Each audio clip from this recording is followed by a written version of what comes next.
오늘 우리에게 주신 말씀은 사도행전 20장 17절에서 38절의 말씀입니다. 함께 교독하시겠습니다. 교독. 사도행전 20장 17절부터입니다.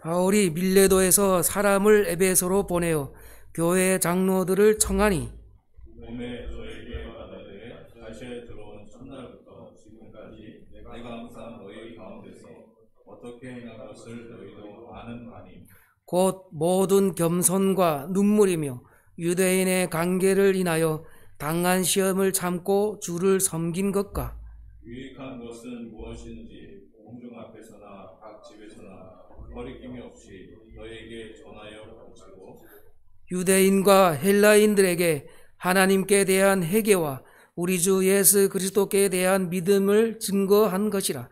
보라, 이제 나는 심령의 매임을 받아 예루살렘으로 가는데 거기서 무슨 일을 만나는지 알지 못하노라.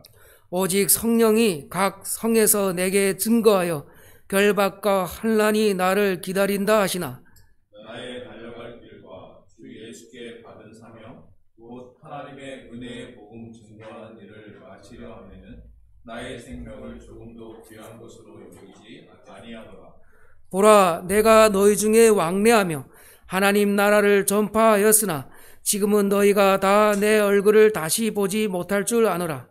그러므로 오늘 내가 너희에게 증거하노니 모든 사람의 피에 대하여 내가 깨끗하니 이는 내가 꺼리지 않고 하나님의 뜻을 다 너희에게 전하였음이라.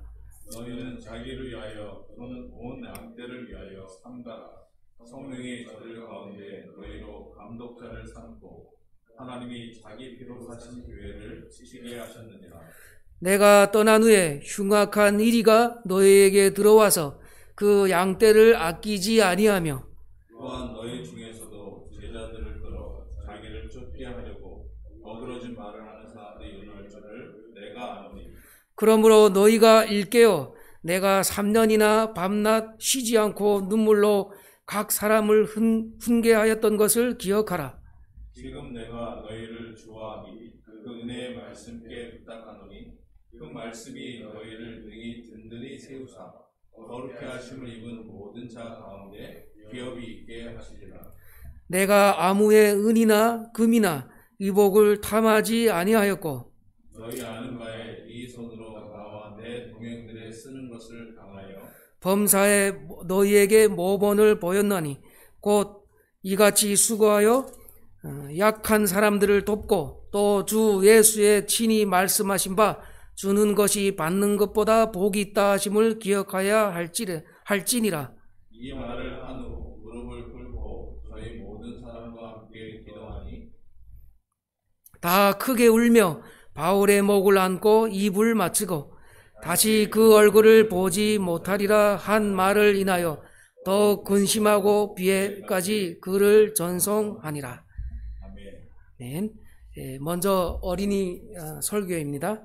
어린이 설교에 문정식 목사님께서 나오셔서 말씀을 전해 주시겠습니다.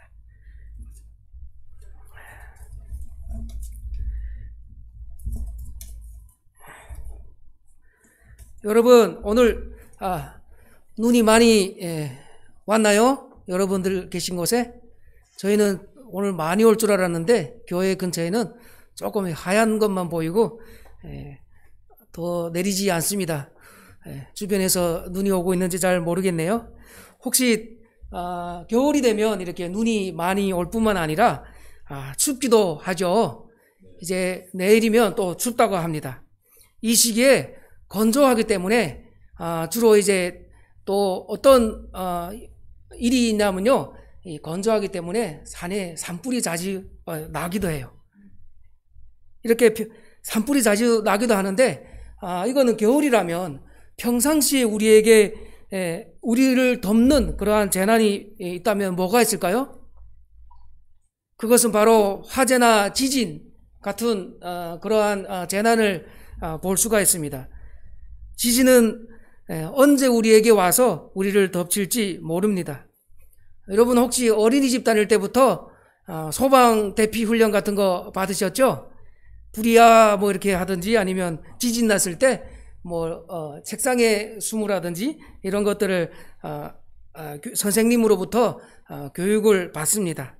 이렇게 지진이나 화재가 난다면 혹시 여러분이 혼자 집에 있다든지 아니면 부모님이나 선생님하고 같이 있지 않을 때 화재나 지진이 나면 어떻게 할 것 같습니까? 배운 대로 잘 할 수 있을 것 같아요? 예, 평상시에는 선생님이 가르쳐 주어서 잘 대응할 것 같은데 우리는 그러한 실제로 어려운 일이 닥치면 많이 당황할 수가 있습니다. 옆에 있는 선생님도 부모님도 계시지 않는다면 어떻게 할 수 있을까요? 혼자 있거나 힘든 일이 생길 때 또 우리의 신앙에 어려움이 있을 때 어떻게 당황하지 않고 침착하게 대응할 수 있을까요? 우리는 오늘 그러한 예를 통해서 봤는데 우리의 삶 가운데 이러한 질문에 대한 대답을 오늘 말씀을 통해서 찾아보려고 해요. 오늘 본문을 보시면 바울은 이렇게 예루살렘으로 이제 가려고 합니다. 예루살렘에 언제까지 가야 합니까? 오순절 안에 가야 한다라고 이렇게 본문에 나와 있습니다. 예루살렘에 가게 되면 복음을 전하다가 죽을지도 모르는 이러한 상황인데도 오순절 안에 가야 한다고 말합니다. 얼굴을 다시 보지 못할 수도 있는 상황에서 바울 선생님은 에베소 교회 장로들에게 다 모여라고 해놓고 이렇게 부탁의 말씀을 합니다. 바울 선생님이 떠나면서 부탁하는 것은 남아있는 에베소 교회 성도들이 스스로 서는 일입니다. 그래서 바울 선생님은 그들에게 부탁을 하는 것이죠.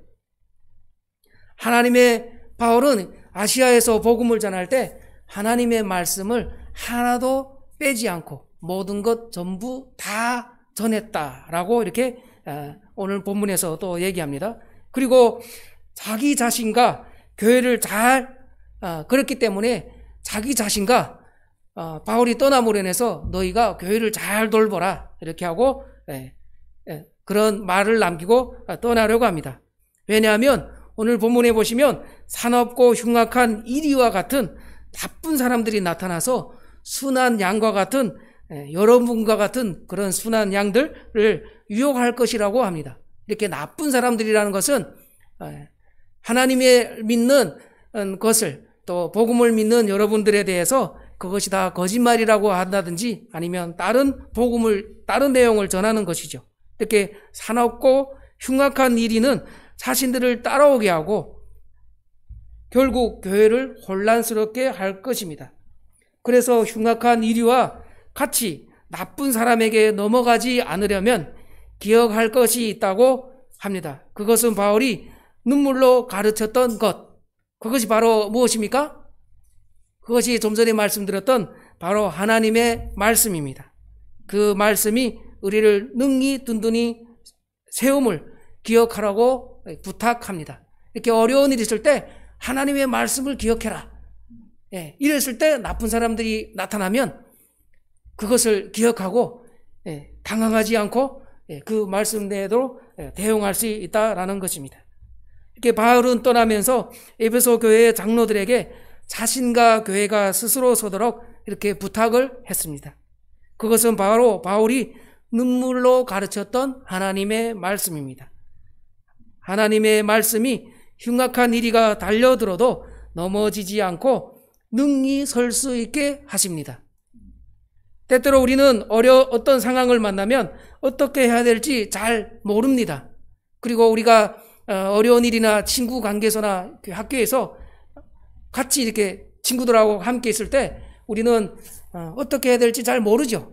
그때는 이제 울거나 부모님을 찾거나 선생님을 찾으려고 하죠. 그럴 때 우리는 하나님의 말씀을 기억해야 됩니다.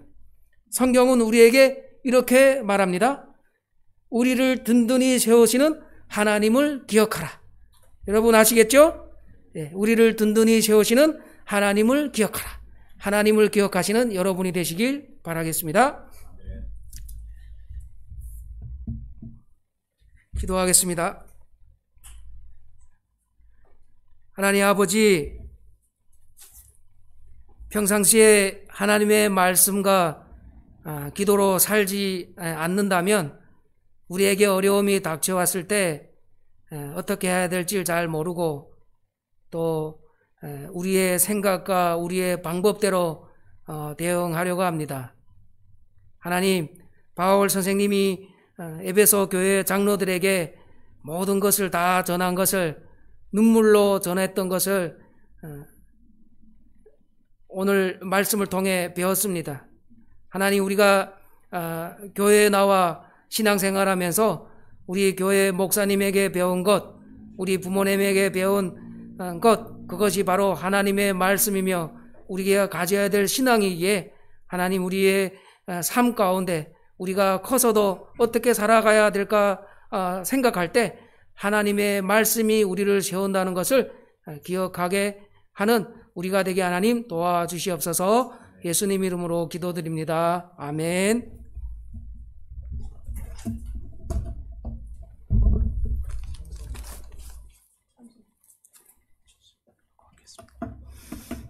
네.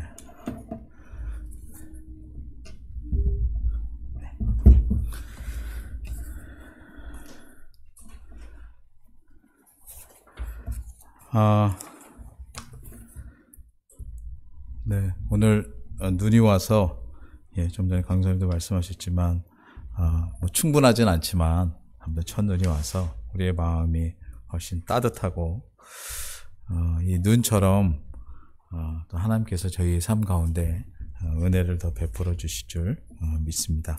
잠깐 기도하고 함께 말씀 나누도록 하겠습니다. 하나님 아버지, 오늘 복된 주일을 또 저에게 허락하심으로 우리가 함께 주를 찬송하고 주를 높이며 그러므로 주께로부터 나는 귀한 말씀을 듣는 은혜를 입게 해주시니 감사합니다. 올 한 해 특별히 코로나로 인해서 멈춘 것 같은 서서히 움직이고 더디게 움직이지만 또 정지된 것 같은 이런 일들이 계속 반복되는데 그래서 한편으로 눈앞에 보이는 현실은 우리를 참 힘들게 하고 답답하게 합니다. 하지만 오늘 하늘로부터 눈이 내려서 우리의 마음이 기쁜 것처럼 우리의 삶을 잘 돌아보면 사람과 세상은 줄 수 없는 하나님께서만 주시는 은혜가 우리 삶 가운데 가득히 깃들어 있음을 깨닫습니다. 주님, 그것을 발견하고 그것으로 인해 힘을 얻는 저희들 되게 하시고 그 내용들이 현실의 여러 어려움들과 달리 이렇게 듬성듬성 있는 듯 할지라도 마치 그것을 징검다리 삼아 주님이 우리를 부르신 영광의 삶을 향해 나아가는 저희들 되게 하여 주옵소서.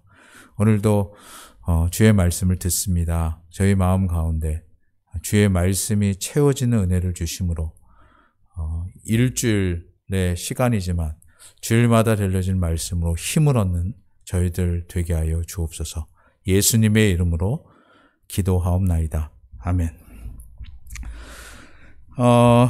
오늘은 저희가 사도행전 20장 17절부터 38절까지 말씀을 이렇게 살핍니다. 네. 요 말씀을 이렇게 설명하기 전에 제가 좀 서론처럼이라고 할까요? 그런 얘기를 잠깐 드리면 이렇게 설명을 할 수가 있습니다. 한국 사람인 우리는 참 정이 많은 민족이다 그렇게 얘기하죠, 그렇죠? 근데 오늘 본문에 등장하는 유대인인 바울은 아주 냉정해 보입니다. 무슨 말이냐면 혹시 지난주 설교를 기억하실 때 사도 바울은 에베소를 지나쳐서 행선을 했거든요. 그러니까 그 밀레도에 도착하기 전에 그렇게 멀지 않은 에베소인데도 자기 감정을 숨기려고 실제로 에베소를 지나쳐서 행전했습니다. 그런데 지금 밀레도에 도착해서는 에베소 교회로 사람을 보내어 에베소 교회 장로들을 청하였습니다. 그게 무슨 차이가 있느냐 싶은데, 만약에 그 사도 바울이 에베소에서 장로님들을 만났으면 거기서 지금 오늘 되어진 여러 대화들을 했을 때 발생할 여러 요소들, 우선은 인간적인 감정의 문제도 있겠고요. 감정의 문제가 앞서면 본인이 대의적으로 지금 가야 되는, 그러니까 그 대의적이라는 건 인간의 감정을 더 넘어선 건데 그게 해결이 안 될 수도 있었을 것입니다. 그래서 혹 좀 섭섭하다, 아니면 그런 예의를 안 지킨다, 이런 것들을 염두에 두고도 마치 이런 것 같아요. 이미 다 해놓고 연락을 한 양 되어버렸습니다. 그래서 그것을 볼 때 한국인인 우리 입장에서 생각하면 너무 냉정하다, 즉 결론 중심적이고 목적지향적이다, 이렇게 얘기하게 되기 쉽습니다. 그리고 그런 평가와 당사자들은 그런 평가와 비판들은 당사자들을 힘들게 하는 경우들도 있습니다. 하지만 제가 한국인과 유대인으로 나누어 비교하였을지라도 실상 바울이 행한 이 일들은 유대인으로서 그렇게 했다라고 하기보다는 철저하게 인간적인 감정을 억제하고 하나님의 뜻과 이끄심만을 따라서 행했다고 보는 것이 좋을 것 같습니다. 그 이후에도 나타납니다. 그러다 보니 복음을 따라간다고 할 때, 특별히 하나님의 나라를 위해서 산다라고 할 때 당장들의 사람들의 평가와 반응에는 둔감하고 다 전달이 안 되는 듯 싶지만, 그러니까 우리는 사실은 전달을 다 해야 좋다, 이런 개념을 가지고 있거든요. 그러니까 사람들하고 소통을 해야 된다. 근데 여러분 잘 생각해 보십시오. 복음을 전하는 사람은요, 사람들과 소통을 우선하는 게 전제가 아닙니다. 요즘에는 정치인들도 소통을 잘해야 된다, 이런 말을 하고, 마치 소통이 모든 것의 기준처럼 됐지만, 제가 이후에도 말씀드릴 텐데, 뜻을 가지고 행할 때는 남들이 아무도 못 알아주는 경우가 많습니다.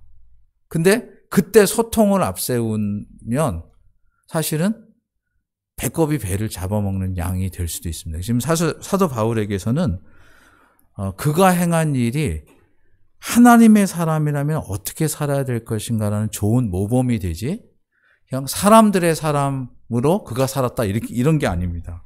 그래서 사도 바울은 갈라디아 교회에 보내는 편지에서 자신이 살았던 삶에 대해 특별히 복음과 연관해서 이렇게 말을 합니다. 갈라디아서 1장 10절인데요. 이제 내가 사람들에게 좋게 하랴 하나님께 좋게 하랴, 사람들에게 기쁨을 구하랴, 내가 지금까지 사람의 기쁨을 구하는 것이었다면 그리스도의 종이 아니니라, 이렇게 말합니다. 그래서 한편으로는 사람들에게 잘 인정을 못 받더라도 그 인정을 못 받는 건 당장이죠. 근데 지나고 나면 알게 되거든요. 아무튼 이후에 좀 더 설명을 하도록 하겠습니다. 그래서 말씀 자체는 참 좋은데요. 그래서 많은 성도들이 사실은 갈라디아서 1장 10절 말씀을 좋아합니다. 그런데 또한 성도들이 이 부분에서 얼마나 고민하며 많이 넘어지는지 모릅니다. 왜요? 하나님의 뜻을 쫓는다고 하면서도 사람들이 반대하거나 사람들이 받아들이지 못하면 의외로 신앙이라는 게요, 하나님을 향한 것인데 그 사람들 때문에 주저하는 경우들을 많이 봅니다. 그래서 바울은 그런 점에서 하나님 앞에서 살아갔다는 것, 이것이 오늘 본문을 보게 하는 아주 중요한 관점이 됩니다. 그래서 오늘 본문은 이게 지금 비대면 상황이어서 제가 우리 방송을 담당하는 우리 성령 형제에게 부탁을 해가지고 컴퓨터에 이렇게 그 제목들을 띄웁니다. 그러니까 이게 큰 두 개의 분류를 하고 본문을 거기서 조그만 제목들을 달고 이제 이런 식으로 진행을 합니다. 이렇게 같이 현장에 있을 때는 좀 달라서.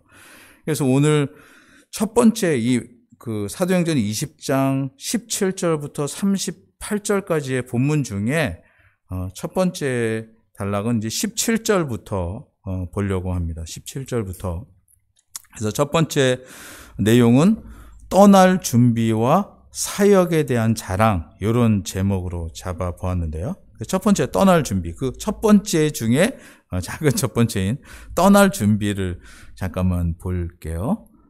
지금 에베소를 지나서 밀레도에 미리 도착한 바울은 교회 안에서의 아름다운 동역, 또 목회적인 질서, 그리고 협력의 관계를 따라 이를 자신이 먼저 여기에 왔지만 에베소의 장로님들을 청합니다. 그것이 바로 17절의 내용입니다. 그래서 이 17절에 보면 이렇게 되어 있죠. 같이 읽어도 좋습니다. 자, 바울이 밀레도에서 사람을 에베소로 보내어 교회 장로들을 청하니, 이렇게 되어 있습니다. 뭐 앞에 제가 설명을 했으니까 이미 자신은 밀레도에 와 있어서 그러면서 뒤늦게 청한 것처럼 보이지만 그래도 바울은 자기의 앞에서 설명한 것처럼 감정적인 것이라든가 그곳에서 혹 있었을 인간적인 반대 이런 것들을 염두에 두고 미리 밀레도에 와서 이제 그것을 뭐 우리로 얘기하면 이런 거죠. 선조치 후보고 같은 이런 양상으로 합니다. 근데 그럼에도 불구하고 최대한의 예의를 다해서 얘기 안 하고 지나가는 게 아니고 얘기하고 또 그것을 설명하려고 하는 시간을 갖습니다. 사실 그의 마음속에는 하나님께서 주신 복음을 향한 마음이요, 그렇기 때문에 예루살렘에 들려 로마로 가야 된다고 하는 이런 목적성이 아주 강했을 것입니다. 그 내용이 바로 본문을 좀 넘어서 22절에 보면 22절, 25절에 똑같은 패턴을 가지고 쓰고 있는데요. 22절 한번 같이 읽어볼까요? 시작. 보라, 이제 나는 심령의 매임을 받아 예루살렘으로 가는데 저기서 무슨 일을 만나는지 알지 못하노라. 그래서 지금 본인이 가고 있는 길을 분명히 말하고 있어요. 근데 여기 보라라는 표현을 사용해서 이게 뭐 저기를 봐라 이렇게 지명하는 게 아니라 이게 강하게 강조하는 표현입니다. 이게 지금 하고 있는 일이다 이렇게. 예. 근데 이 똑같은 패턴을 25절도 사용합니다. 25절. 보라, 내가 너희 중에 왕래하며 하나님의 나라를 전파했으나 지금은 너희가 다 내 얼굴을 다시 못할 줄 아노라. 그래서 이렇게 얘기합니다. 그래서 한편으로 내용의 전달과 동시에 사실은 여기에는 사도 바울이 가진 비장한 심정이 담겨 있었습니다. 근데 지금 뭘 염두에 두고 보셔야 되냐면 아직 에베소의 장로님들은 그걸 느끼지 못하고 있는 거예요. 그러니까 제가 이게 뭐 후순위로 이제 조금 이따 그래서 설명할 건데 그거를 먼저 했으면 좋았겠지만 지금 이제 똑같은 상황이라 제가 이거를 먼저 설명을 하는 거예요. 그럼 좀 이따 이해가 되실 거예요. 무척 비장한 심정이었어요. 왜냐하면 자기만 지금 이거를 가야 되는 거거든요. 자신만 깨달은 거거든요. 하나님이 자신에게만 알게 하신 거예요. 그래서 예루살렘을 들려서 로마를 향해 가야 하는 소명과 복음 전파에 대한 꿈, 예. 두 전에 이제 꿈이라 그랬는데 꿈이 어떻게 보면 꿈은 되게 납득 가능하고 좋아 보이죠, 그렇죠? 근데 꿈을 다르게 얘기하면 그 사람만이 가진 소명이라고 할까요? 그 사람만이 가진 책임감이라고 할까요? 아무도 알아주지 않고 도리어 왜 그 길을 가야 돼? 이렇게 묻는 사람들이 가득한. 예. 이걸 어떻게 설명해야 될까요? 여러분. 혹시 직장 잘 다니고, 예, 그냥 평범하게 잘 다니던 사람이 어느 날, 복음을 위해서 오지를 간다고 자기 직장을 내려두면 누가 제일 먼저 반대할까요?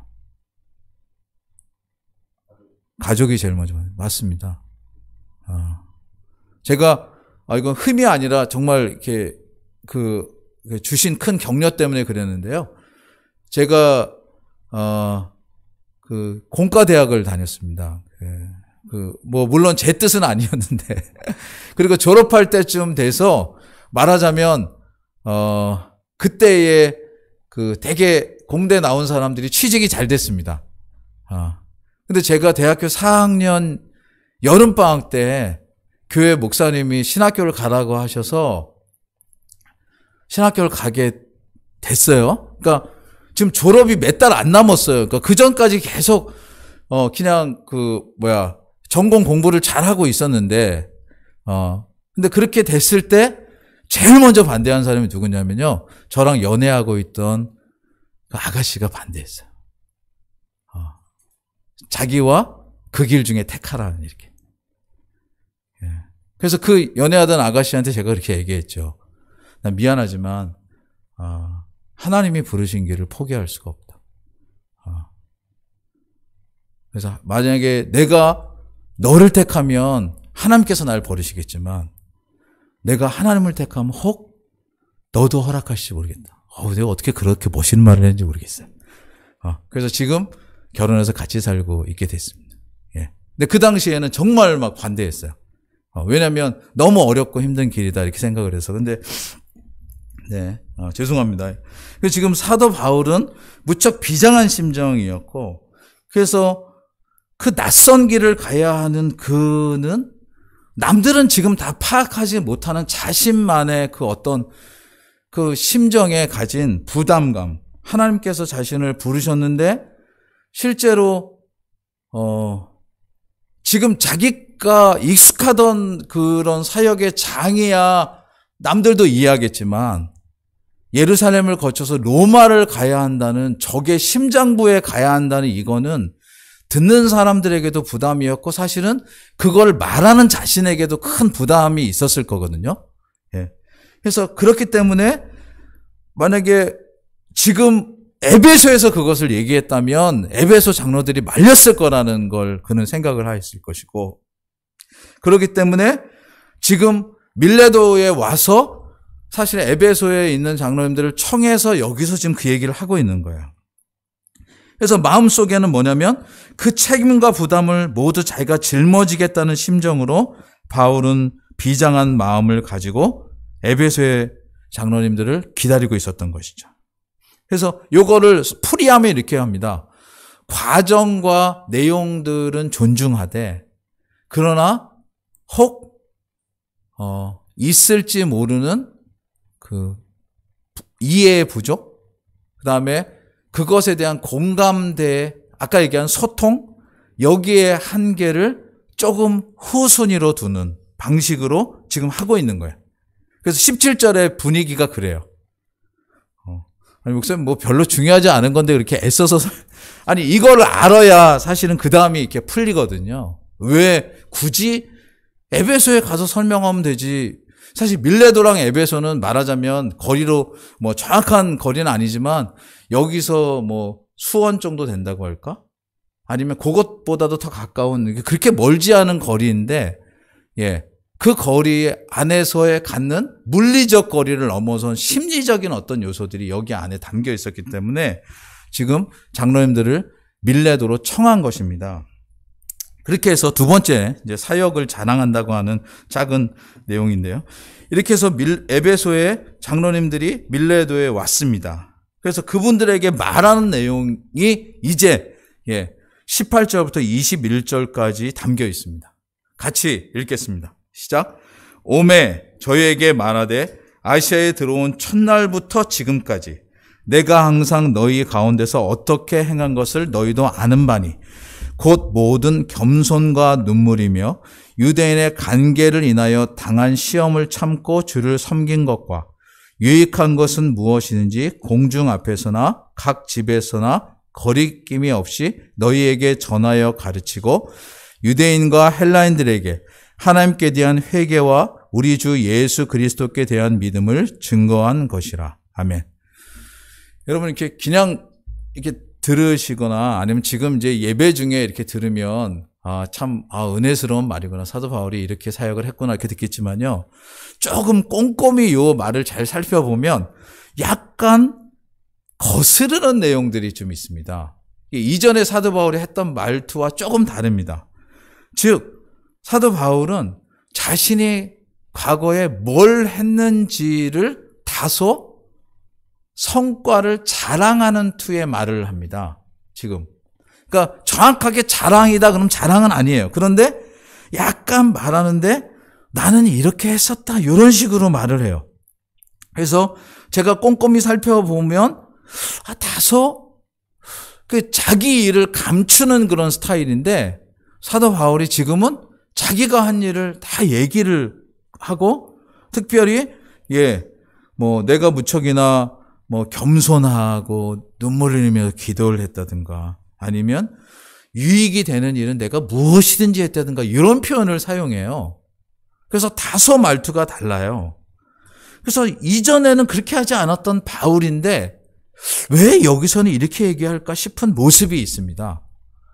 여러분 보시기에 그냥 뭐 쭉 보면 겠지만 이런 거 있잖아요. 오늘따라 조금 다른데? 이런 느낌 있잖아요. 왜 이전에 그러니까 그 사람은 그 사람이에요. 사람이 바뀌진 않았어요. 그런데 오늘 태도가 뭔가 좀 달라요. 이런 느낌이 있어요. 근데 그래서 이거를 그 말 자체가 아니라 행간을 읽는다 뭐 이런 말 하죠. 그렇죠? 행간을 읽어보면 바울은 한편으로는 그들과 인간적인 정을 내려놓으려고 하는 의도를 좀 가지고 있습니다. 그리고 자신의 삶이 가진 지향성을 말하려는 의도 또한 담겨져 있습니다. 그래서 제가 제목을 먼저 붙이면 성숙한 떠남의 모습 그리고 남겨지는 사람들에 대한 배려를 담고 있는 모습 이렇게 보여집니다. 아니 목사님 뭐 그렇게 대단하게 제가 오래전에 읽었던 책입니다. 그래서 원래 원고를 쓰면서 책을 다 찾아볼 수가 없어서 이제 제가 원고에 처음에는 이 마음을 열어주는 101가지 이야기라는 책에서 내가 읽은 거다라고 이렇게 해서 적었어요. 근데 어저께 이게 헌책방에서 이 책을 3권을 사서 1, 2, 3권이 있거든요. 3권을 사서 다 찾아보니까 없는 거야. 이게 얼마나 당황스러운지 제가 몰랐어요. 그래서 또 찾아보니까 예전에 지금처럼 이렇게 겨울이고 뭐 이번 올해는 코로나 때문에 무척 어려운 시기를 겪고 있지만 매년 겨울 때가 되면 사람들 중에는 더 어려움 앞에 서는 분들이 많습니다. 그래서 그때 이 마음을 열어주는 101가지 이야기라는 책은 미국에서 여러 사람이 한 내용들을 이렇게 모아서 제가 오늘 아침에도 이제 교회 오기 전에 아침에 이렇게 쭉 책을 읽으면서 마음이 무척 따뜻해지는 위로를 받았거든요. 그러니까 인간의 삶이 겪는 되게 어려운 사연들이 정말 많은데 그 사연 속에 똑같은 상황을 어떻게 볼 것이냐라고 이렇게 동료들이 말하기도 하고 부모들이 말하기도 하고 자신들이 그런 의지를 갖는 내용들을 여기 많이 모아 놓았습니다. 그래서 101가지 이야기다 이제 이렇게 돼 있고 이거를 한국에서 우리나라에서는요 그 KBS라는 방송국에서 TV 동화 행복한 세상이라고 하는 이런 프로그램을 만들어서 이렇게 일러스트레이션 그러니까 그림을 그려서 사람들에게 똑같은 상황인데 그 안에 담긴 진실하고 따뜻한 마음들을 나누려고 했던 적이 있어요. 그래서 제가 이 지금 얘기 드리는 스토리는 아마 거기 담겨 있는 것 같아요. TV 동화 행복한 세상 그 2가지 여러분 지금 헌책방 가면 이거 어저께 그 알라딘 헌책방에서 거의 뭐 2-3천 원에 샀거든요. 책. 그 지금 이런 시기에 제가 첫 주에도 여러분 지성에서 영성으로 2번째는 나에겐 꿈이 있다. 지난주에도 모리와 함께한 화요일 또 오늘 마음을 열어주는 101가지 이야기나 TV 동화 행복한 세상 이런 거 아이들에게 읽어주면 참 좋은 책들입니다. 이 시즌에. 근데 제가 머리에 떠올랐던 이 사도 바울의 사도행전 20장 이것을 보면서 봤던 스토리는 이겁니다. 한 할머니가 계셨어요. 근데 할머니가 가족들이 알지 못하는 의사의 진단을 최근에 받았어요. 유한한 시간만 허락됐다. 할머니라 원래 연세가 있으시고 그래서 나이 들어서 늙어 가시는데 가족들에게 말하지 못하는 긴급한 그런 병을 갖게 됐다는 얘기를 의사에게 들었어요. 근데 집에 그 자녀분들이 있었고 또 자녀분들로 인한 손주들이 있었어요. 그 손주들이 할머니 얼마나 좋아해요. 그렇죠? 이 할머니가 무슨 이게 스토리니까요. 무슨 생각을 하셨냐면 내가 떠나면 이렇게 좋아하던 우리 손자 손주들이 얼마나 슬퍼할까라는 생각을 하게 되셨고, 그래서 이 할머니가 그전까지 그렇게 따뜻한 할머니이셨다가 어느 날 마음에 작정을 하시고 괴팍한 할머니가 되셨어요. 그래서 손녀들하고 손주들에게 막 하셔서 그 할머니를 보는 손주들과 손자들이 여러분 죄송하지만 막 그런 막 우리 할머니 더 곁에 안 있었으면 좋겠다 막 이렇게. 그리고 실제로 할머니는 세상을 떠나셨고요. 그 전에 같았으면 막 울고 막 이랬을 그 손자 손주들이 전혀 서글퍼하지 않고 그냥 일상을 이어갔어요. 근데 나중에 유품을 정리하다가 할머니 본심이 어땠던 걸 알게 됐어요. 여러분 스토리 이해하시겠죠? 그렇죠? 예. 제가 읽었던 내용이 바로 그건데 정말 오래전에 읽었던 그 스토리인데 이 바울의 이 대목을 보면서 바울의 심정이 그렇지 않았을까 싶었습니다. 왜냐하면 이거를 논증하면 두 가지로 논증을 할 수 있습니다. 먼저 처음에는 19절을 보면 아까도 얘기했지만 19절이 이렇게 시작해요. 곧 모든 겸손과 눈물이며 이렇게 얘기합니다. 사실 바울은 자신이 얼마나 겸손한 태도와 눈물, 즉 진실한 감정을 가지고 사역했던지를 굳이 말을 합니다. 그런데 여러분, 아무리 앞에서 설교한 것처럼 한국인과 유대인의 차이가 크다고 해도 인류 공통의 감정과 겸손에 대한 이해는 그건 드러내지 않는 것입니다. 그러니까 바울은 몰랐겠어요? 바울도 알았어요. 그런데 에베소의 장로들에게 굳이 자신이 겸손한 태도를 가졌고 얼마나 애써서 사역했는지를 말을 합니다. 그래서 그 말을 하는 건요, 우리 이런 말하지 않은 말 못한다. 여러분 그런 말 알죠? 그 말한 걸로 자기가 한 거 다 까먹는 양으로 사도 바울이 그런 말을 지금 하는 거예요. 그러면 왜? 우린 질문을 던질 수 있죠. 스스로 그들과 그런 감정적인 것들을 정리하고 싶었던 거예요. 저는 그렇게 이해를 합니다. 두 번째요. 20절에 보면 또한 이렇게 얘기합니다. 유익한 것은 무엇인지 공중에서나 각 집에서나 거리낌이 없이 너희에게 전하여 가르쳤다. 이렇게 얘기합니다. 즉 자신이 얼마나 대단한 사역을 했는가를 말하는 거예요. 왜요? 유익한 걸 다 찾아서 했다고 하는 거니까. 그렇죠? 근데 이것도 역시나 마찬가지예요. 얼마나 자기 자신을 드러냄으로써 사실은 그러니까 우리는 그런 사람들을 어떨 때 보죠. 예. 아까 소통이라는 얘기 속에 현대에서 많이 보여지는 게 그거잖아요. 내용보다 껍데기를 더 많이 강조하는 이 사회 속에 우리는 살고 있다. 이걸 많이 안단 말이에요. 근데 사실 사도 바울은 그런 사람이 아니었어요. 그거를 꼭꼭 감추고 살아가는 사람이었는데 굳이 여기서 그것을 드러내고 있음을 볼 때 그가 가진 진정한 의도는 자기를 알아달라 소통을 통해서 뭔가 더 인기를 얻으려고 하는 여기에 초점이 있는 게 아니었다고 우리는 생각할 수가 있죠. 그래서 질문을 이렇게 하게 돼요. 아니 정말 바울은 그렇게 자기 도취에 붙잡힌 사람이었던가?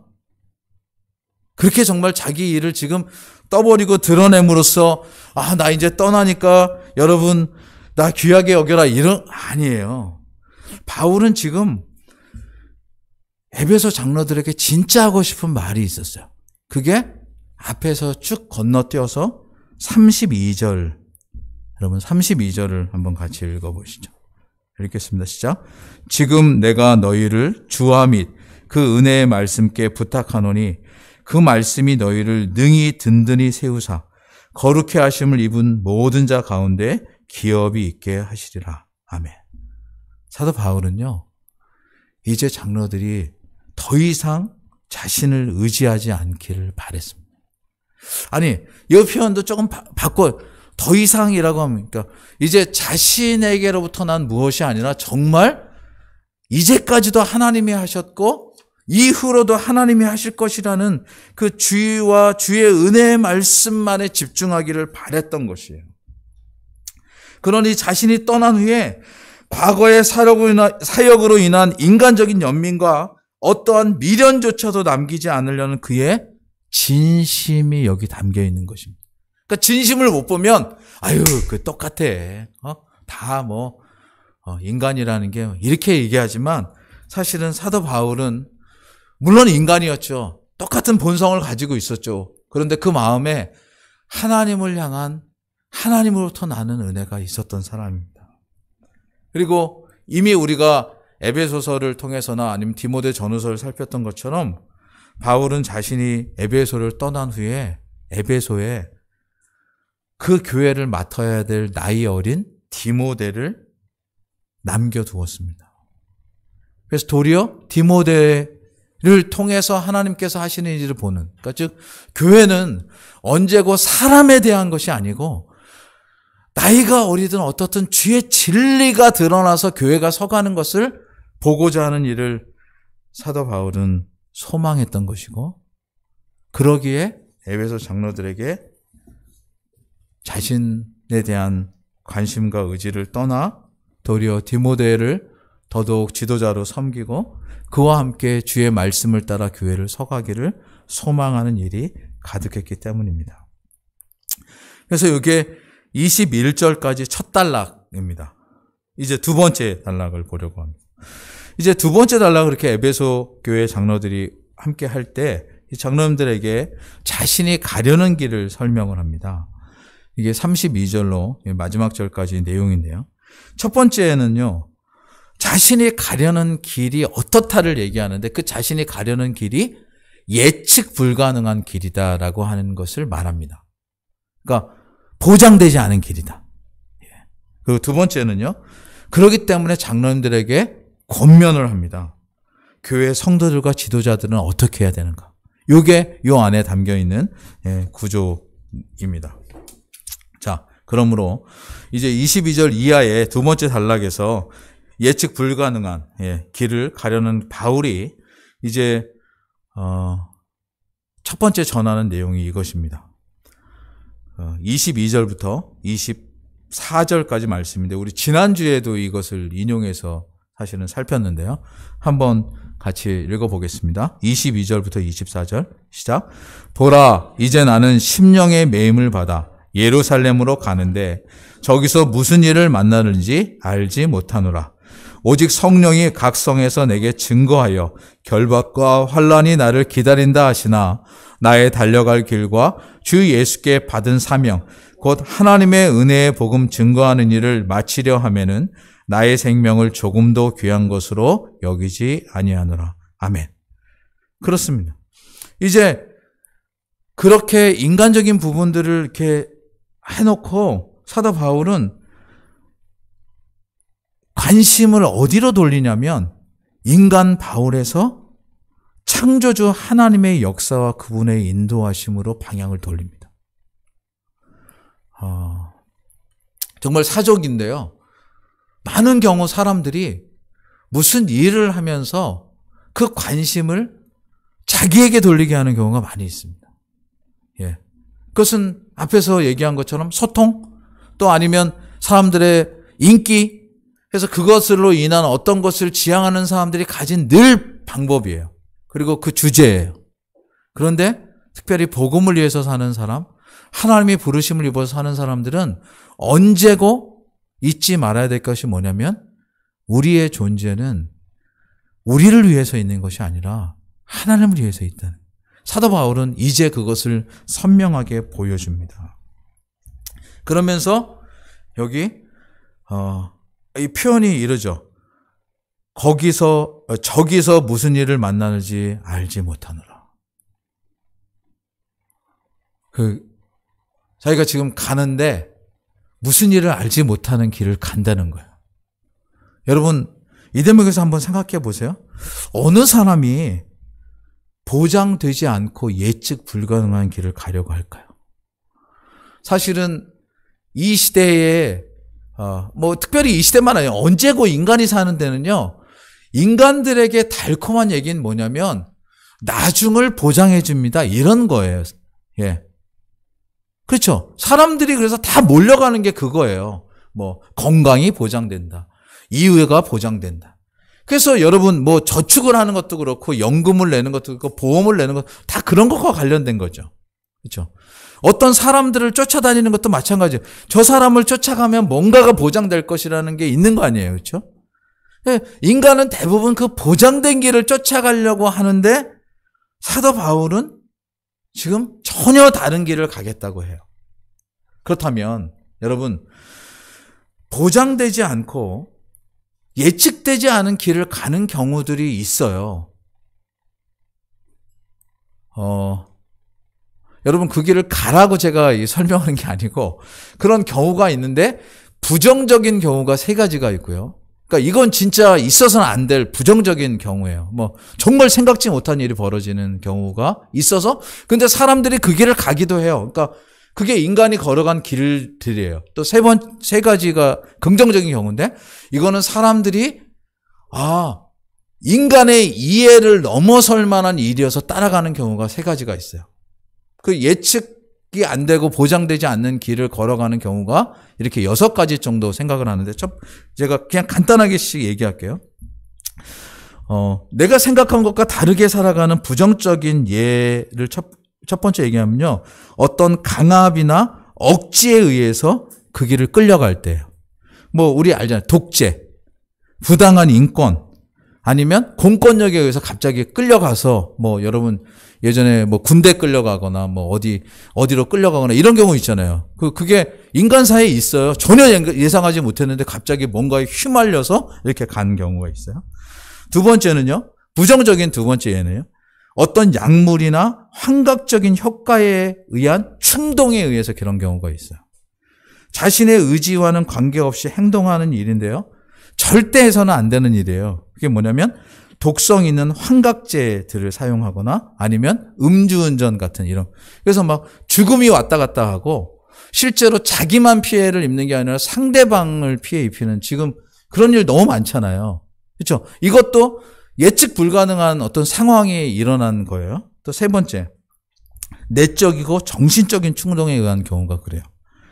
요즘 많이 언급되는 코로나 블루에 의한 우울 증세, 악플과 같은 내적인 상처에 의한 극단적인 일들이 그렇습니다. 이게 인간의 삶 안 그런 것 같은데 우리가 되게 보장된 걸 따라가는 것 같은데 예측하지 못한 것들이 인간의 삶을 확 바꿔놓는 경우들 중에 부정적인 경우가 이렇게 있습니다. 3가지. 독재, 그 다음에 어떤 약물, 아니면 정신적인 충동. 그래서 이거는 무척이나 사회적으로도 조심해야 되고, 그다음에 공동체적으로나 같이 이렇게 사람들이 생각할 때 그런 경우들이 없도록 얼마나 유념해야 하는지 모릅니다. 그런데 이제 긍정적인 경우가 있어요. 인간이 걸어갈 수 있는 도전적인 길에는 의외로 보장되지 않고 예측되지 않는데 걸어가는 3가지 경우가 있어요. 첫 번째는요. 교육을 통해서 배운 바 바른 삶에 대한 교훈이 자신을 이끌 때 그렇습니다. 예를 들면 앞에 첫 번째 부정적인 경우가 독재, 이런 공권력, 잘못된 권력 이런 것일 때 교육을 통해서 뭘 받냐면요. 그것이 옳지 않다라고 배워요. 그래서 옳지 않다고 배우니까 옳고 바른 것을 향해서 나는 살아가겠다. 그래서 독재 권력이나 부정한 선거나 아니면 잘못된 통치 행위에 대해 배운 바를 따라서 바른 의견을 내는 거예요.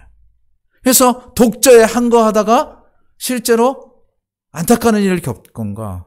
그래서 그냥 우리 많이 아는 바니까 히틀러 독재에 저항하다가 죽어간 본 헤퍼 같은 경우가 유명한 경우죠. 우리나라에서는 그 유신 정권에 대항했던 우리 장준하 선생 같은 경우나 함석헌 선생 같은 경우가 그런 경우죠. 그 사람들은 바른 정신을 가지고 살아갔는데 이게 옳지 않다고 생각하니까 사실은 자신의 삶이 희생된 것을 생각하면서도 그 길을 걸어갔던 거예요. 두 번째는요. 사상적으로 무엇이 옳다라고 생각하고 그 시대에 필요하다는 것을 생각한 사람들이 있습니다. 그 흔히 얘기하는 선각자나 선구자라고 해요. 그래서 남들은 아직 생각하지 못해요. 그냥 뭐 이렇게 살면 되지. 뭐 남들 다 그렇게 사는데 근데 그때 시대를 앞서서 이런 것이 필요합니다. 지금 이렇게 해야 됩니다라고 얘기하면서 걸어갔던 사람들이 있어요. 뭐 여러분 그냥 역사 속에 나오는 사람 중에 여러분 혹시 정도전이라고 들어보셨죠? 그렇죠? 예. 그러니까 실제로 한 나라의 국가의 여러 부분을 이렇게 바로 세우려고 했던 조선조 초기의 개혁 사상가이기도 하고요. 또 그때만 아니라 그런 역사 속에 그런 일을 했던 사람들이 많이 있습니다. 이거는 이제 호불호가 있기 때문에 그렇지만 의외로 주류적 정치가 이끌어가는 데에 소수이지만 남북 통일에 대한 견해를 제시했던 고 김대중 대통령이라든가 아니면 지금 뭐 이렇게 교회니까 다양한 정치 형태가 있을 수 있어서 공감대가 다르지만 이 공직자들의 잘못된 부분을 지적할 수 있는 공수처가 필요하다고 생각을 했던 고 노무현 대통령 이런 사람들이 실제로 어떻게 보면 전체적인 데에 있어서는 소수였어요. 그런데 앞서서 얘기한 거예요.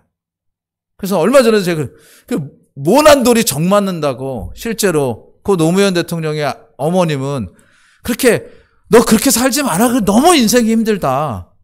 그래서 결국은 힘든 것처럼 귀결됐지만 누군가 앞서간 사람에 의해서 역사가 조금씩 진전되는 거죠. 그렇죠? 이게 지금 정치인들이라 호불호가 갈려서 제가 되게 조심스럽게 말하는데 이제 우리 교회에 관련된 얘기를 세 번째 하면 신앙적으로 분명한 확신을 가지고 아직 남들이 가지 않는 길을 간 선교사들이나 복음 전파자들이 그러한 긍정적인 경우입니다. 예. 사도 바울의 예도 그렇겠지만 많은 복음을 전했던 사람들이 대부분 그런 거예요. 거기 복음을 전하러 왜 가냐? 예. 거기는 아무도 받아들이지 못한다. 우리가 대표적인 예 중에 하나가 성경 번역 선교사예요. 복음을 전하러 간다는데 가보니까 말이 안 통해. 그 다음에 그들에게는 복음을 전할 도구가 없어. 그러니까 뭘 하냐면 인생의 거의 모든 기간을 그 사람들의 말을 만들어주고 그 사람들의 글자를 만들어주는데 애쓰는 거예요. 남들은 복음 전하러 가서 금방 뚝딱뚝딱 교회 짓고 뭐 뚝딱뚝딱 성과를 내고 뭐 세례가 몇 명 하고 막 이랬는데 여기는 하세월 정말 어쩌면 아무도 인정해주지 않는 길 같은 것을 가는데 그 길을 감당하는 거예요. 했다가 쓰러지고 했다가 쓰러지고 역시나 마찬가지로 빈민들을 위해서 복음을 전한 분들도 마찬가지고요. 정말 남들을 위해서 이렇게 살아간다고 하되 그것이 모두에게 받아들여지지 않아서 하지만 저는 앞에 세 가지 부정적인 경우와 달리 이 세 가지는 이렇게 시간이 지나서 역사가 기억해 주고요. 특별히 복음을 위해서 걸어간 사람들은 하나님께서 그를 기억하게 하신다. 근데 이 역사의 텀이 길어요.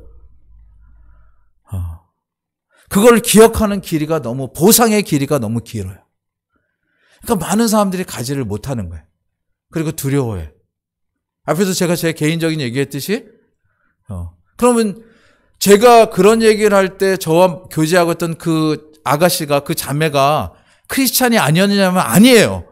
어릴 때부터 교회를 다녔어요. 도리어 교회를 늦게 다니는 사람은 저예요. 저는 복음을 가진 지가 얼마 안 됐어요. 근데 어릴 때부터 교회를 계속 다녔는데도 교회가 가져다 준 사고가 뭐였냐면 편안한 삶을 사는 거.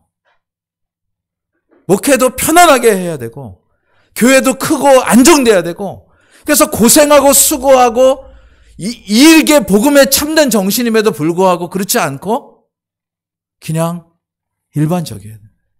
그러니까 제가 왜 앞에서부터 여기까지 이렇게 쭉 왔냐면 사실 에베소 교회 장로들의 입장에서 그분들의 얘기는 아직 들려지지 않았지만 사도 바울이 그분들에게 앞서서 얘기한 걸 보면 아마 장로들은 이렇게 얘기하고 싶었어요. 왜 목사님 당신은 그 길을 가려고 하십니까?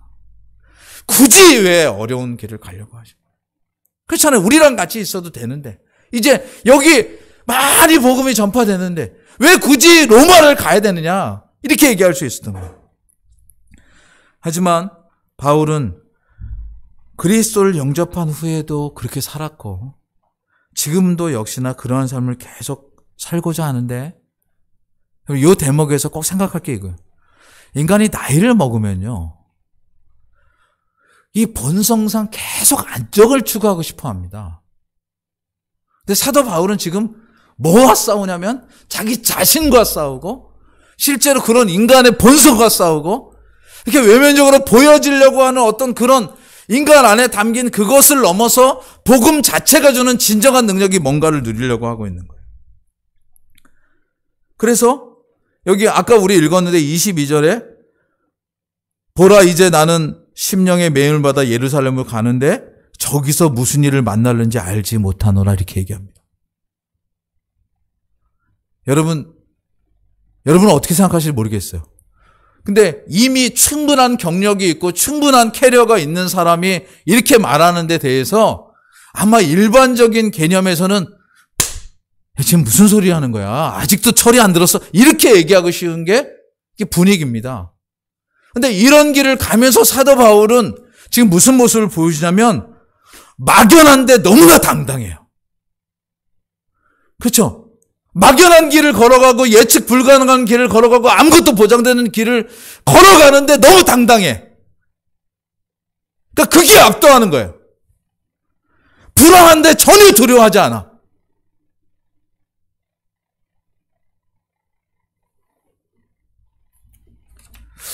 제가 오늘 아침 이제 내내 설교 준비를 했지만 오늘 아침에 다시 이 부분을 보면서 제가 타이핑하지 않고 제가 손으로 옆에다 이렇게 적었어요. 이게 바울이다. 이게 신앙인이다.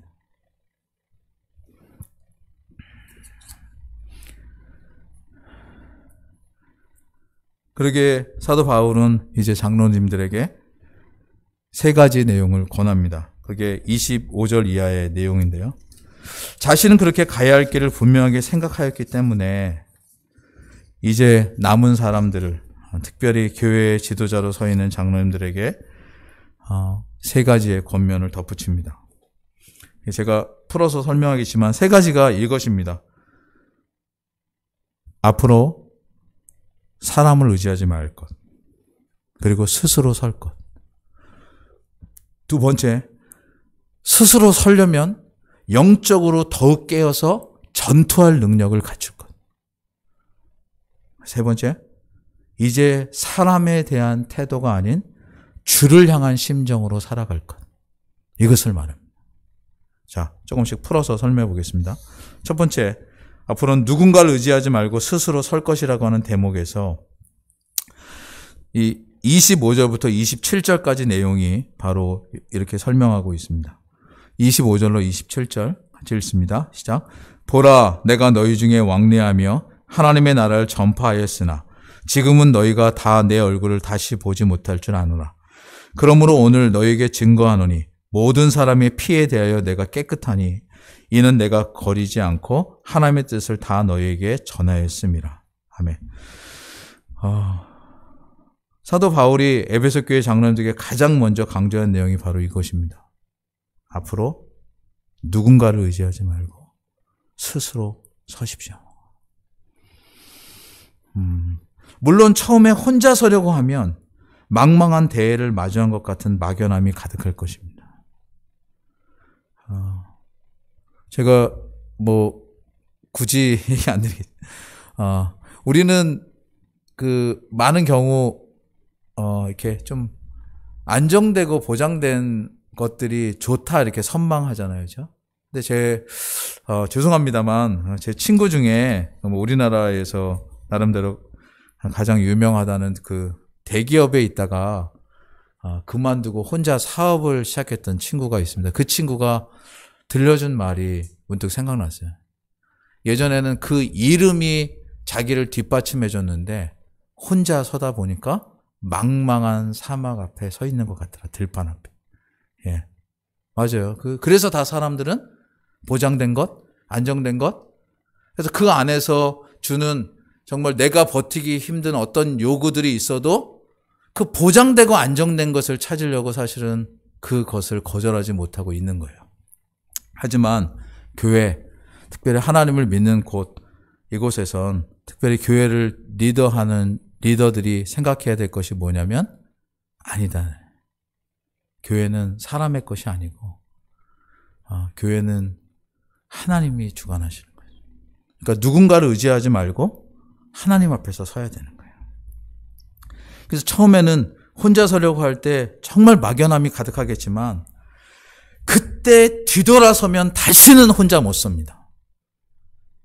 그때 사람을 의지하여 서면 절대로 못 일어납니다. 하지만 그러지 않고 마주하여서 발걸음을 내디디면 거기도 하나님이 계시는 것이에요. 그렇죠? 거기도 하나님이 인도하시는 것이에요. 그러면 두려움이 사라지고 그러한 새로운 현실이 주는 나름대로의 신선한 기쁨이 가슴을 채우게 될 것이요. 그렇게 인도하신 하나님의 이끄심을 직접 체험하게 되면서 뭐를 알게 되냐면 바울이 왜 그 말을 했는지를 알게 되는 거예요. 그러니까 바울은 자기 밑에 자기를 추종하는 사람을 두고 싶었던 것이 아니고 바울은 자기가 그리스도를 따랐을 때 받았던 은혜처럼 모든 그리스도인들이 그렇게 되기를 원했던 것이에요. 그래서 그렇게 현실을 믿음으로 마주하면 더더욱 자신의 부족함을 느끼게 되고 그래서 주를 더 의지하게 되며 더더욱 내면적으로 강건한 은혜를 누리게 될 것을 첫 번째로 권면하고 있습니다. 두 번째, 영적으로 더욱 깨어서 전투할 능력을 갖출 것이라고 제가 했는데요. 28절부터 31절까지의 내용입니다. 읽습니다.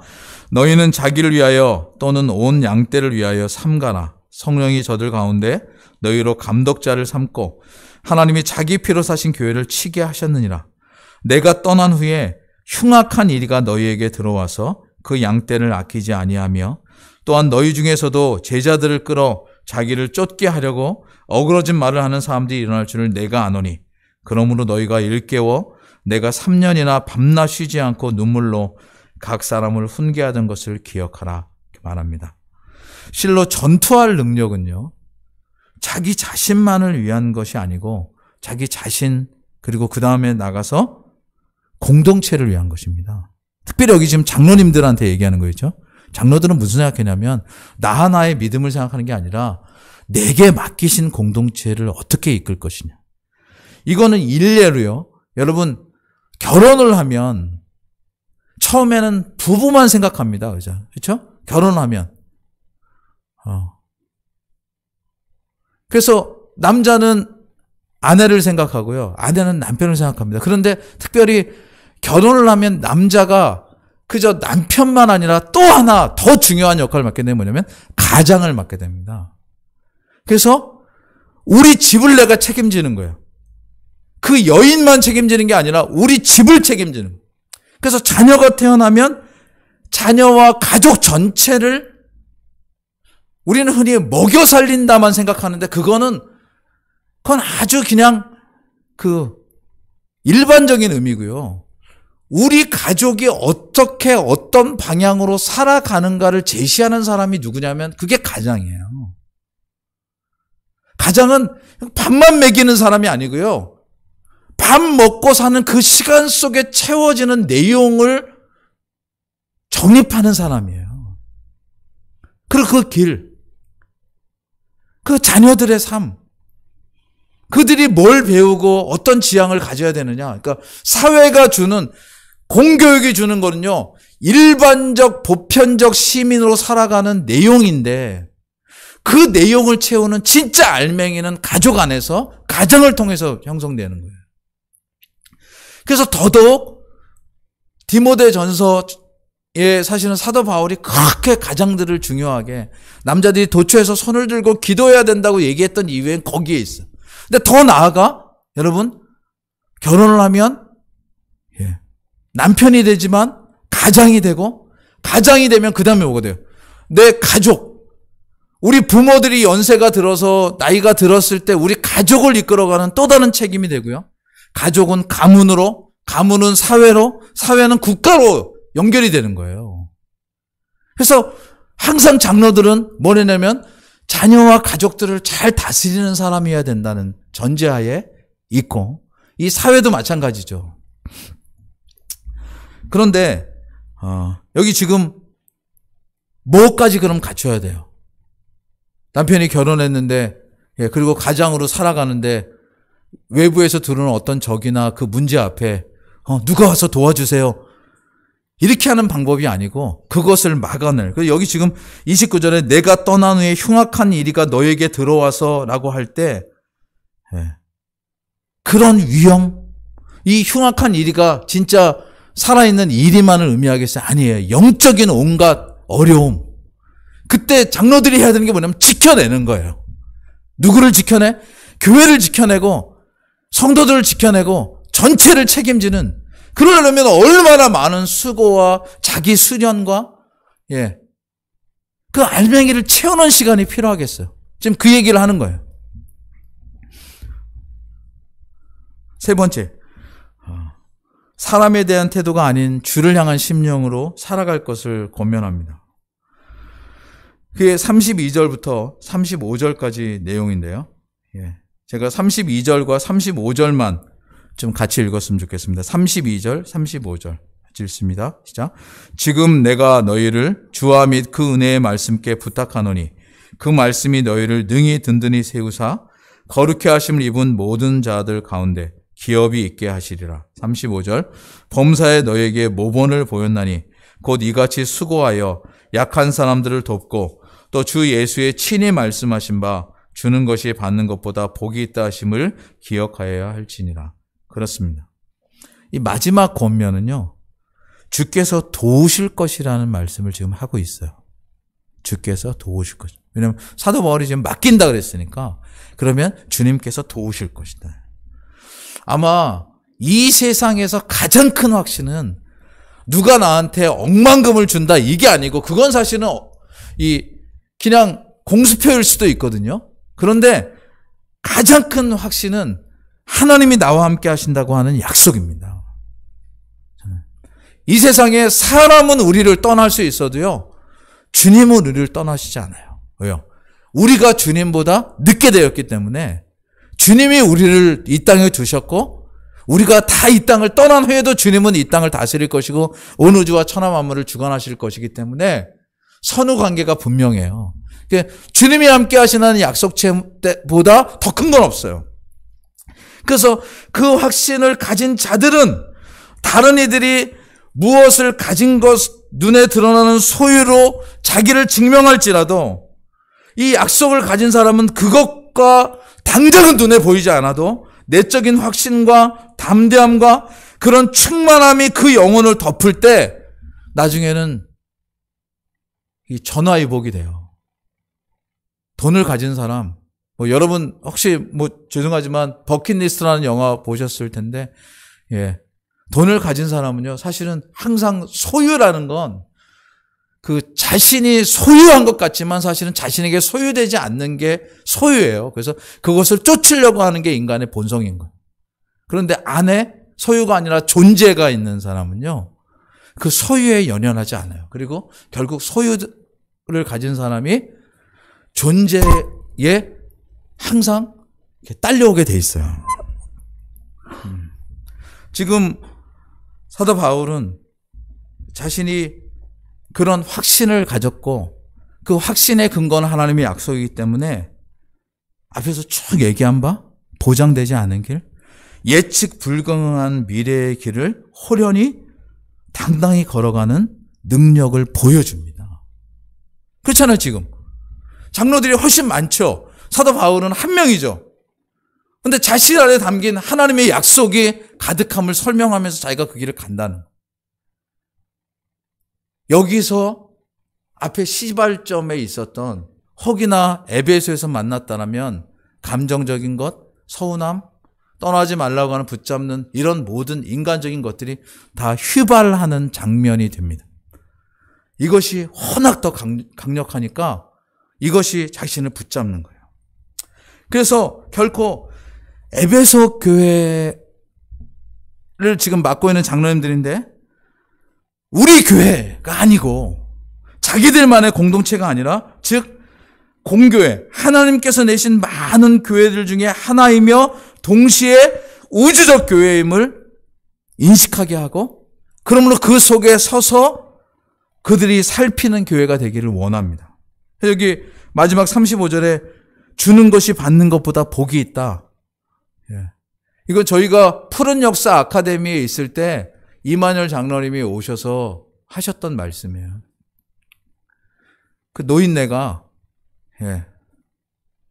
모르겠어요. 유명세도 있고 뭐 명예교수기도 하고 뭐 등등 여러 닉네임이 있겠죠. 근데 사실은 그거는 다 과거예요. 근데 그분이 가진 현재적 귀한 모습은 뭐냐면요. 그런 말을 할 수 있다는 거예요. 주는 것이 받는 것보다 복이 있다. 그리고 그것을 살아가려고 몸부림치고. 제가 왜 이렇게 얘기하는지 아시죠? 노인이 될수록 나타나는 특징은 집착하는 거예요. 가진 걸 안 놓으려고 하고. 근데 다른 진리가 이끌어 가니까 더 넉넉해진 걸 보이는 거죠. 말씀을 맺겠습니다. 오늘 공동의회가 있습니다. 올해를 돌아보면서 내년을 계획하고 바라보는 시간입니다. 미래는 우리의 것이 아닙니다. 하나님 것이기 때문에 그분만을 의지할 때 예측 불가능한 미래가 이미 겪고 체험한 과거보다 더 충만하고 풍성할 수 있는 게 신자들입니다. 성도들로 하여금은 2021년을 미리 선물로 받은 감사를 누릴 수 있는 자들입니다. 여러분, 교회를 보면서 누군가를 의지하는 것이 아니라 내게 맡기신 일이고 나를 잘하게 하시려고 하나님께서 나에게 두신 일이라고 생각하시고 더욱더 충만하고 넉넉하게 그리고 나아가 전체를 생각하며 주는 것이 받는 것보다 복이 있음을 누리시길 바랍니다. 감정을 넘어서 인간적인 불안함과 예측 불가능함을 넘어서 하나님이 우리와 함께 하신다. 하나님이 우리를 통해서 이루실 일이 있다. 이것 때문에 더 큰 발걸음을 내딛는 2021년을 맞는 여러분 되시기를 주님의 이름으로 축원합니다. 기도하겠습니다. 하나님 아버지, 은혜를 감사합니다. 신앙을 갖는 것이 무엇인지 우리를 계속되이 돌아보게 해주셔서 감사합니다. 사람들은 이 길이 좋다. 이건 먹으면 더 건강해진다. 이렇게 해야 부자가 된다. 여기에 얼마나 많이 몰리고 그것에 매몰되어 살아가느라 헉헉합니다. 하지만 하나님, 우리를 전혀 다른 약속으로 부르셨사오니 저희가 주의 약속을 가진 것으로 가장 기뻐하고 감사하는 저희들 되게 하여 주옵소서. 바로 그것은 주님이 함께 하신다고 하는 약속이오니 그 확신이 가슴을 가득 채우자. 그러므로 하나님, 할 수만 있는 대로 어려운 길을 힘껏 걷게 하시고 불편한 길을 자원하여 걷게 하시고 외로운 길을 하나님 든든히 걸어가는 저희들 될 수 있도록 주님 도와 주시옵소서. 오늘 특별히 저희가 예배 직후에 공동의회로 모이는데 하나님, 한 해를 돌아보며 이때도 이미 예비하신 하나님의 은혜를 고백하게 하시고 새해를 바라보면서 날마다 코로나의 확진자의 숫자가 늘어가고 그래서 이 일 저희들이 난무하는 것처럼 우리 주변을 옥죄어 와도 그 가운데 하나님의 선한 계획은 흔들리지 않고 우리를 붙잡고 계시다는 것을 기억하며 우리가 감당할 일들을 기쁨으로 감당하는 저희들 되게 하여 주옵소서. 그리고 그것을 소망 중에 바라보며 더더욱 힘있게 용기 있게 그 약속을 붙잡고 나아가는 저희들 되도록 주님 도우시기를 원하옵고 우리 구주 예수 그리스도의 이름으로 기도하옵나이다. 아멘.